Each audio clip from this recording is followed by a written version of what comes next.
Negro watched his father for a short while, then reached into his inside breast pocket, produced a wallet, a large one, took out $10 and handed it to his father.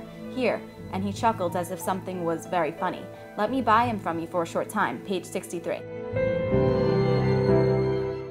I can see him already, raging against untold and countless wrongs and humiliations, this anger welling up in his soul, the blood of vengeance just behind his eyes, page 128.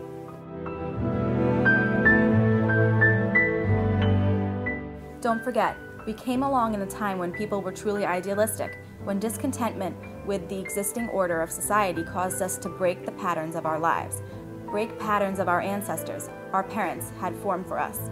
Page 129.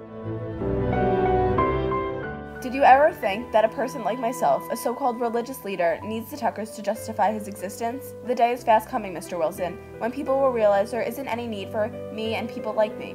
Perhaps for me, the day has come already. Page 134. I turned back to Reverend Bradshaw. He was even more sad. His eyes were glassy and far away. Page 135.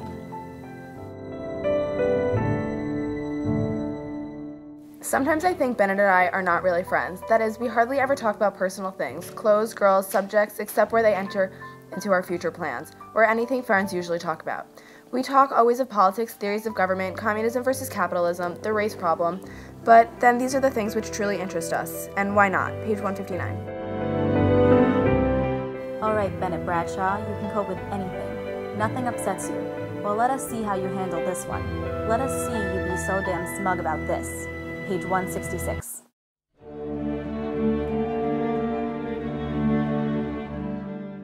The enthusiasm we shared for our futures can no longer be shared.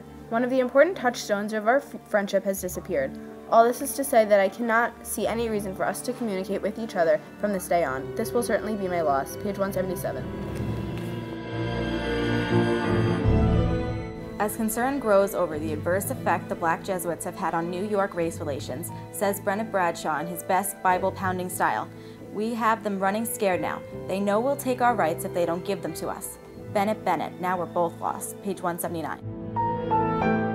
Reverend Bradshaw wishes he could say he had been the instigator, wishes he could say he planned it by himself, got Tucker to buy the farm and destroy it, told the Negroes this was their example, exhorted them to follow, but he could not. Page 197.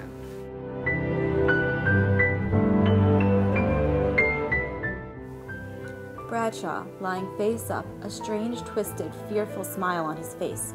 He did not seem to be struggling or resisting, as if he'd realized it was no use. Page 198.